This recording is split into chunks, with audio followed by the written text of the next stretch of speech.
Hello to everyone, welcome back to learn English with மோகன். இன்னைக்கு இந்த வீடியோவில் என்ன பார்க்க போகிறோம் அப்படின்னா, யாருமே அப்படின்றத பயன்படுத்தி நம்ம டே டு டே லைஃப்ல பேசக்கூடிய தமிழ் வாக்கியங்கள். ஃபார் எக்ஸாம்பிள், யாருமே போகவில்லை, யாருமே படிக்கவில்லை, இங்கே யாரும் இல்லை. ஸோ இந்த மாதிரியான தமிழ் வாக்கியங்களில் ஆங்கிலத்தில் எப்படி பேசலாம் அப்படின்றது தான் இந்த வீடியோவில் பார்க்க போகிறோம். ஸோ உங்களுக்கு இந்த வீடியோ பிடிச்சிருந்தது அப்படின்னா ப்ளீஸ் ஹிட் லைக் பட்டன், உங்களுடைய ஃப்ரெண்ட்ஸுக்கும் ஷேர் பண்ணுங்கள். ஸோ இன்னும் நீங்கள் இந்த சேனலை சப்ஸ்கிரைப் பண்ணாமல் பார்த்துட்டு இருக்கீங்க அப்படின்னா ப்ளீஸ் சப்ஸ்கிரைப் திஸ் சேனல்.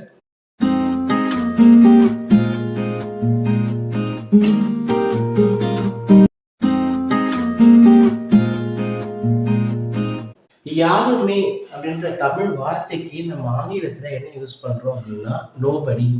இது ஒரு நெகட்டிவ் சென்டென்ஸ். யாருமே போகவில்லை, யாருமே படிக்கவில்லை, யாருமே சாப்பிடவில்லை, இது எல்லாமே பார்த்தோம் அப்படின்னா அந்த செயல் நடைபெறவில்லை, அந்த செயலை யாருமே செய்யல அப்படின்னு சொல்றாங்க.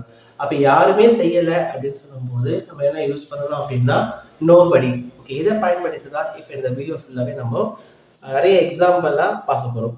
ஓகே, ஃபர்ஸ்ட் வேர்ட் யாருமே போகவில்லை. இது எப்படி எழுதலாம்? யாருமே, யாருமே என்ன சொல்ல போறோம்? நோபடி. அப்ப என்ன யூஸ் பண்றோம்? நோபடி. ஓகே, நெக்ஸ்ட் போகவில்லை. போகவில்லைன்றது என்ன? Simple past tense. அப்ப என்ன யூஸ் பண்ணலாம்? வெண்ட். கோ, கோவோட பாஸ்ட் தான் என்னது? வெண்ட்.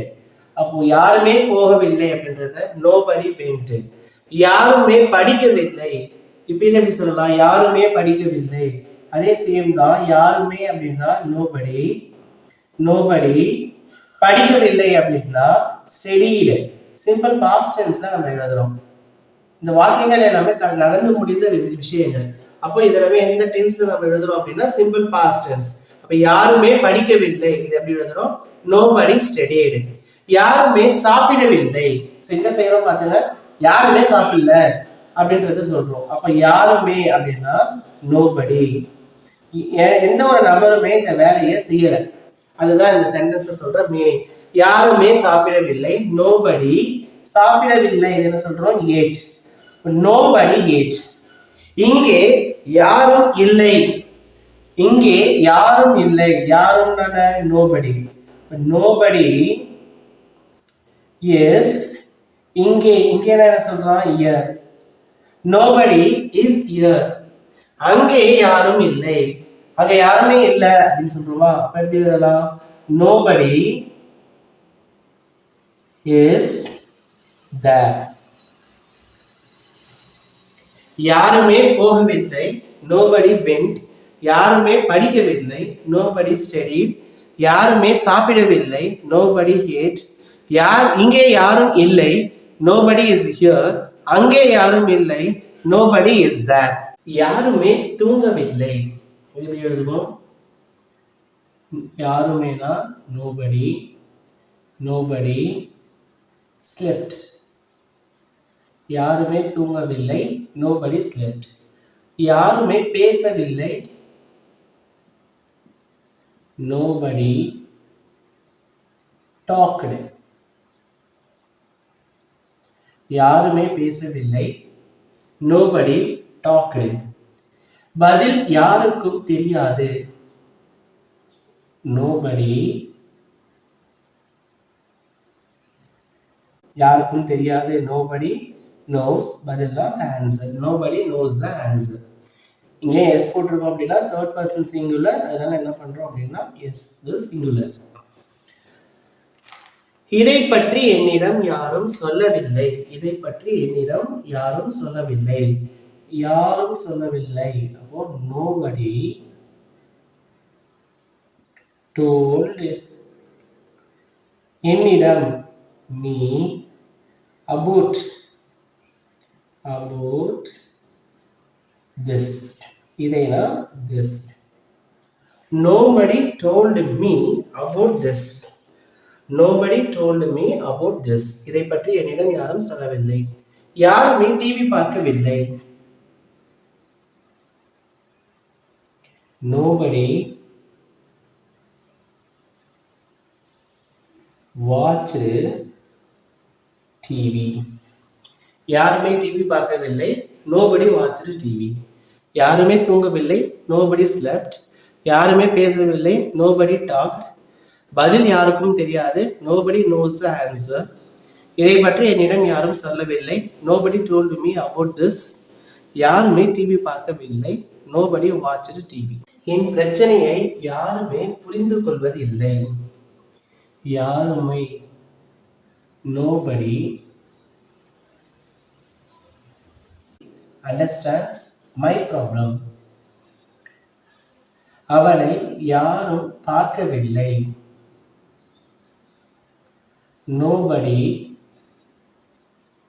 பார்க்கவில்லை, nobody saw அவனை, him. அவனை யாரும் பார்க்கவில்லை, nobody saw him. உண்மை யாருக்கும் தெரியாது, simple present tense. Nobody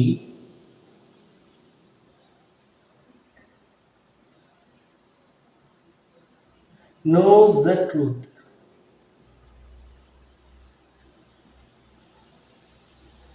உண்மை யாருக்கும் தெரியாது, nobody knows the truth. விருந்துக்கு யாரும் வரவில்லை, nobody came to the party.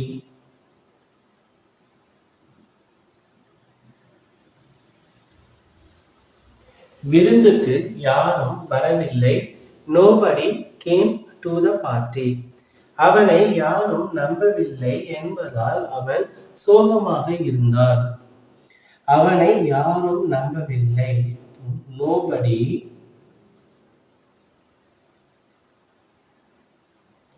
believed him. அவனை யாரும் நம்பவில்லை, nobody believed him. And so அவன் சோகமாக இருந்தான், he was sad. அவனை யாரும் நம்பவில்லை என்பதால் அவன் சோகமாக இருந்தான், nobody believed him and so he was sad. என் பிரச்சனையை யாருமே புரிந்து கொள்வதில்லை, nobody understands my problem. அவனை யாரும் பார்க்கவில்லை, nobody saw him. உண்மை யாருக்கும் தெரியாது, nobody knows the truth. விருந்துக்கு யாரும் வரவில்லை, nobody came to the party. அவனை யாரும் நம்பவில்லை என்பதால் அவன் சோகமாக இருந்தான், nobody believed him and so he was sad. யாரும் விளையாட மாட்டார்கள். யாரும், யாரும் nobody. nobody விளையாட மாட்டார்கள், சிம்பிள் ஃபியூச்சர் டென்ஸ், எதிர்காலத்தில் நடக்கிற விஷயம். விளையாட மாட்டாங்க யாருமே அப்படின்னு சொல்லும்போது இப்போ nobody will play. யாரும் விளையாட மாட்டார்கள், nobody will play. யாருமே அவனை நம்ப மாட்டார்கள். அவன் என்ன சொன்னாலும் யாருமே அவனை நம்ப மாட்டாங்க அப்படின்னு சொல்லுவாங்க.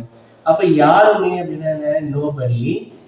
nobody will believe. நம்ப மாட்டாங்க அப்படின்னு சொல்லும்போது nobody will believe அவனை. அவனை என்ன, him. nobody will believe him. யாருமே போக மாட்டார்கள். யாருமே, யாருமேனா nobody போக மாட்டார்கள். அப்ப என்ன சொல்லலாம், will go.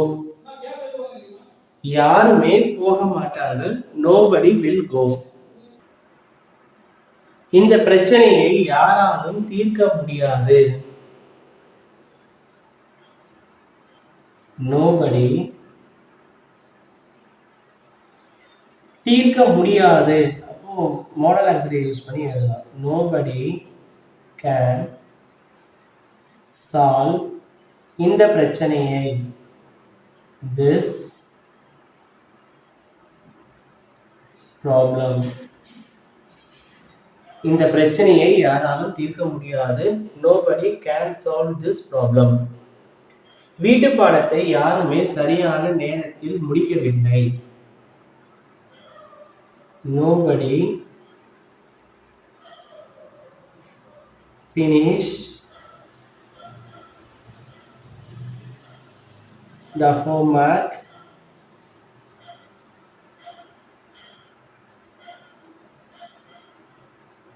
on time. வீட்டு பாடத்தை யாருமே சரியான நேரத்தில் முடிக்கவில்லை. Nobody finished the homework on time. யாரும் விளையாட மாட்டார்கள். Nobody will play. யாருமே அவனை நம்ப மாட்டார்கள். Nobody will believe him. யாருமே போக மாட்டார்கள். Nobody will go. இந்த பிரச்சனையை யாராலும் தீர்க்க முடியாது. Nobody can solve this problem. வீட்டு பாடத்தை யாருமே சரியான நேரத்தில் முடிக்கவில்லை. Nobody finished the homework on time. Okay, உங்களுக்கான ஹோம்ஒர்க், யாருமே வாங்க மாட்டாங்க, யாருமே போக மாட்டாங்க. ஸோ இதற்கான ஆன்சரை நீங்கள் கமெண்ட்டில் போஸ்ட் பண்ணுங்கள். உங்களுக்கு இந்த வீடியோ பிடிச்சிருந்தது அப்படின்னா ப்ளீஸ் ஹிட் லைக் பட்டன், உங்களுடைய ஃப்ரெண்ட்ஸுக்கும் ஷேர் பண்ணுங்கள். Okay, meet you again.